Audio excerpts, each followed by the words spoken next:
আলাইকুম ওয়া রাহমাতুল্লাহ।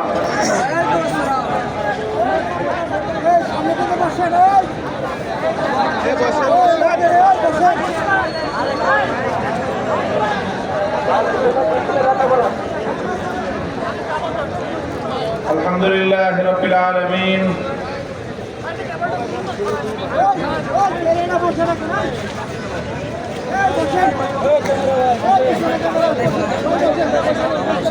ভাই সবাই বসেন না,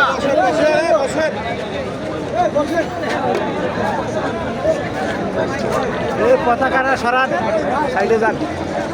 আলহামদুলিল্লাহ রাব্বিল আলামিন ওয়া সালাতু ওয়া সালামু আলা সাইয়্যিদিল আমবিয়া ওয়াল মুরসালিন ওয়া আলা আলিহি ওয়া আসহাবিহি আজমাইন।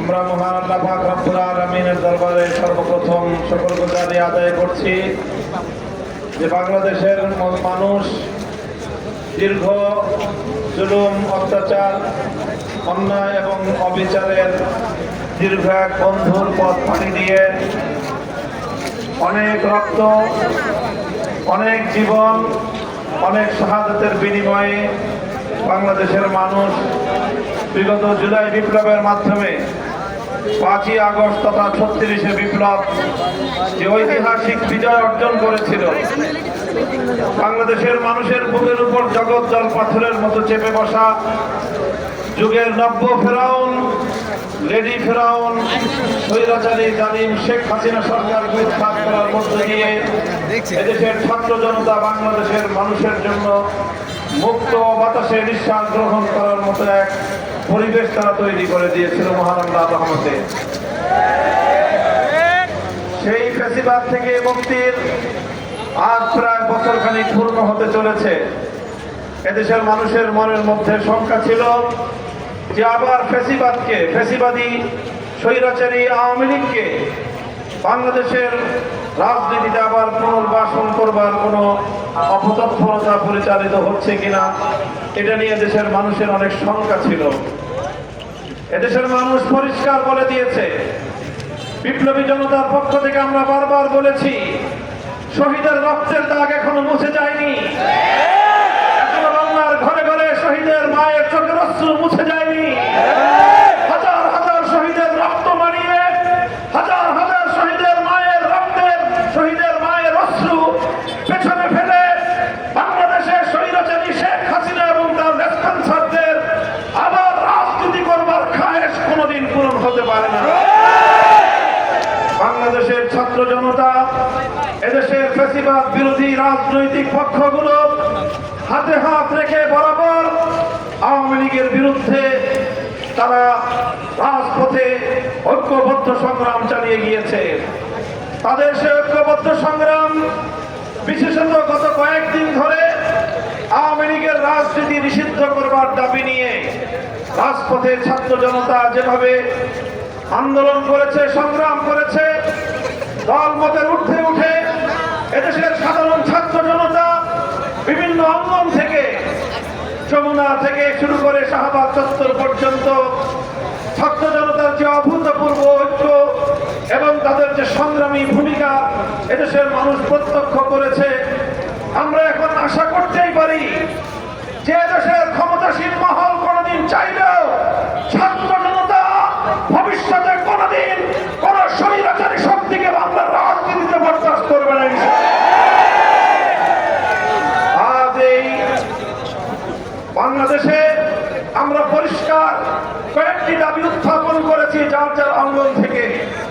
জুলাই এবং আগস্টের মহানায়ক ছাত্ররা, ছাত্র নেতৃত্ব তারা পরিষ্কার ভাষায় বলেছে, আমরা আমাদের মঞ্চগুলো থেকে বলেছি, হেফাজতে ইসলামের পক্ষ থেকে বিগত ৩রা মে ঐতিহাসিক সোহরাওয়ার্দী উদ্যানে আয়োজিত ঐতিহাসিক মহাসমাবেশ থেকে আমরা পরিষ্কার ৩ দফা দাবি তুলেছি। আমাদের দাবি ছিল পরিষ্কার, আওয়ামী লীগকে অসংখ্য গণহত্যার দায়ে শাপলা চত্বর থেকে 2024-এর জুলাই আগস্টের গণহত্যা পর্যন্ত এতগুলো গণহত্যার দায়ে আওয়ামী লীগকে সন্ত্রাসী সংগঠন হিসেবে ঘোষণা করতে হবে।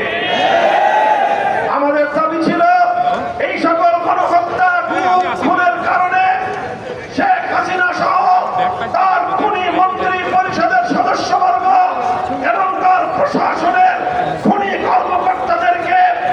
বিচারের কাজ করে দাঁড় করিয়ে দৃষ্টান্তমূলক শাস্তি নিশ্চিত করতে হবে। আর ৩ নম্বর দাবি ছিল আওয়ামী লীগ এবং তার খুনি নেতৃবৃন্দের তাদের বিচার সম্পন্ন না হওয়া পর্যন্ত, তাদের বিচার কার্যকর না হওয়া পর্যন্ত তাদের সকল কার্যক্রম নিষিদ্ধ এবং বন্ধ রাখতে হবে। আজ বাংলাদেশ সরকারের ঘোষণার মধ্য দিয়ে এই দাবিগুলোর একটি দাবি আদায় হয়েছে। আওয়ামী লীগের কার্যক্রমকে নিষিদ্ধ ঘোষণা করা হয়েছে। এখানে আমাদের আন্দোলন থেমে যাওয়ার নয়। আমরা প্রতিটি হত্যাকাণ্ডের জন্য, আমার প্রতিটি মায়ের বুক খালি করবার অপরাধে, আমার প্রতিটি বাবাকে সন্তান হারা করবার অপরাধে, আমার সন্তানদেরকে এতিম করবার অপরাধে পুলিশ শেখ হাসিনা সহ তার সকল সহযোগীদের বিচার বাংলার মাটিতে কার্যকর করতে হবে। এবং সেই সকল বিচারিক কার্যক্রম তার অগ্রগতি দৃশ্যমান না হওয়া পর্যন্ত বাংলাদেশে আমরা নির্বাচনের পেঁচাল শুনতে চাই না। আমরা নির্বাচন চাই, নির্বাচনের সুষ্ঠু পরিবেশ চাই।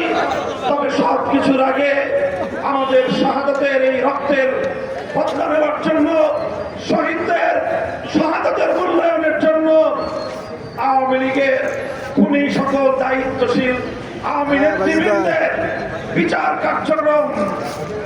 কার্যক্রম দৃশ্যমান অগ্রগতি সাধন করতে হবে। ছাত্র জনতার পক্ষ থেকে ইতিপূর্বে জুলাই বিপ্লবের ঘোষণাপত্রের কথা বলা হয়েছে। আমরা অব্যাহতভাবে বলে আসছি, ধারাবাহিকভাবে বলে আসছি, জুলাই বিপ্লবের ঘোষণাপত্রের কথা যখন রাজপথে এসেছে, আমাদের বিপ্লবী ছাত্ররা যখন কথা বলেছে, বিভিন্ন রাজনৈতিক আন্দোলন থেকে কথা এসেছে যে ঐক্যমতের ভিত্তিতে জুলাই ঘোষণাপত্র আসুক। আমরা বলেছি ঠিক আছে, ছাত্র নেতৃবৃন্দকে বলেছি তোমরা অপেক্ষা করো, জাতীয় ঐক্যমত হোক। রাজনৈতিক দলগুলোকে আমরা উদাত্ত আহ্বান জানিয়েছি। প্রতিটি ঘোষণায়, প্রতিটি বক্তব্যে আমরা বলেছি অনতিবিলম্বে জুলাই ঘোষণাপত্র আসতে হবে, ঐক্যমতের ভিত্তিতে আসুক। সে ব্যাপারে আমাদের আন্তরিকতার কোনো অভাব ছিল না। কিন্তু আমাদের আন্তরিকতার কি ওই যদি অর্থ বুঝে যে এটাকে জুলাই ঘোষণাপত্র জাতির সামনে ঘোষিত হওয়াকে টাল বাহানার কোন হাতিয়ারের পেছনে ফেলা, এটাকে আমরা বরদাস্ত করে নেব না। আমরা চাই জুলাই ঘোষণাপত্র অনতিবিলম্বে জাতির সামনে ডিক্লারেশন হতে হবে। জুলাইয়ের ঘোষণাপত্রের ভিত্তিতে আগামীর বাংলাদেশ নির্মিত হবে। আমরা পরিষ্কার ভাষায় বলেছি 1947 সালে দেশ বিভাগ, 1971 সালের মহান মুক্তিযুদ্ধ, 2024 সালের জুলাই বিপ্লবের ভিত্তিতেই আগামীর বাংলাদেশ নির্মিত হবে। কাজে কোন একটি ঘটনাকে গুরুত্বহীন করে পাশ কাটিয়ে আগামীর বাংলাদেশ নির্মাণ করবার স্বপ্ন দিবা স্বপ্নে পরিণত হবে ইনশাআল্লাহ।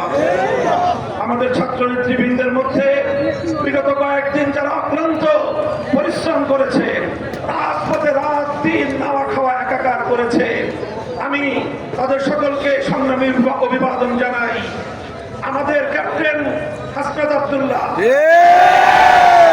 সহযোগী সার্জিস আলম সহ অন্যান্য আমাদের সকল ছাত্র নেতৃবৃন্দ, দায়িত্বশীলরা এবং বিভিন্ন ছাত্র সংগঠনের নেতৃবৃন্দ যেভাবে তাদের পাশে এসে দাঁড়িয়েছে, যদি ছাত্র জনতার এই ঐক্য ধরে রাখা যায়, বাংলাদেশে নতুন কোন ফ্যাসিবাদ জন্ম নিতে পারবে না। আমরা বলেছি 71 সালেও আমরা পিন্ডির গোলামীর জিঞ্জির ছিন্ন করেছি, দিল্লির গোলামী করবার জন্য নয়। 2024 আগস্ট পরবর্তী সময় আমরা বলি আমরা দিল্লির দাসত্ব থেকে মুক্ত হয়েছি, ওয়াশিংটনের গোলামী করবার জন্য। আমরা পরিষ্কার ভাষায় আমাদের বক্তব্য স্পষ্ট করছি যে আমাদের ছাত্র জনতা যেভাবে বুকের রক্তের বিনিময়ে বাংলাদেশকে নতুন ভাবে স্বাধীনতার স্বাদ উপহার দিয়েছে, এদেশের মানুষকে তারা যে মুক্তির স্বাদ আস্বাদন করিয়েছে, এ জাতি অকৃতজ্ঞ জাতি নয়।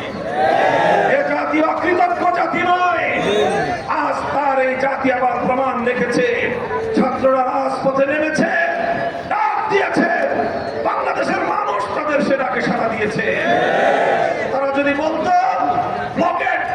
কর্মসূচি ঘোষণা করেছিল, যদি সারা বাংলাদেশ ব্লক করতে বলতো, এদেশের মানুষ বাংলাদেশকে অচল করে দিত। আমি আর কথা দীর্ঘায়িত করছি না। ইনশাআল্লাহ নেতৃবৃন্দ, দায়িত্বশীলরা পরামর্শ করছে, আমরা তাদের সঙ্গে রয়েছি, আমরা প্রতিটি পদক্ষেপে আছি। ইনশাআল্লাহ ঐক্যবদ্ধভাবে আমরা আগামী বাংলাদেশ গড়ে তুলব। বিভাজনের রাজনীতি পরাস্ত হয়েছে, আগামীতে বাংলাদেশে বিভাজনের রাজনীতি করে কেউ ইনশাআল্লাহ সুবিধা করতে পারবে না। ইনকিলাব জিন্দাবাদ, ইনকিলাব জিন্দাবাদ। বাংলাদেশে আওয়ামী লীগের রাজনীতি আর আমরা দেখতে চাই না। আওয়ামী লীগের আপাতত কার্যক্রম নিষিদ্ধ হয়েছে। আগামীতে আমরা বাংলাদেশে সরকারিভাবে আওয়ামী লীগকে সন্ত্রাসী সংগঠন হিসেবে ঘোষণা করে পর্যায়ক্রমে তাদের রাজনীতি নিষিদ্ধ করতে হবে এবং আওয়ামী লীগকে চূড়ান্তভাবে নিষিদ্ধ সংগঠন হিসেবে ঘোষণা করতে হবে। এই দাবি রেখে আবারও এই রাত দুপুরে সংগ্রামী ছাত্র জনতাকে সংগ্রামী অভিবাদন, আগামী দিনে রাজপথের সংগ্রামী আহ্বান জানিয়ে বক্তব্য শেষ করছি। আসসালামু আলাইকুম ওয়া রাহমাতুল্লাহ।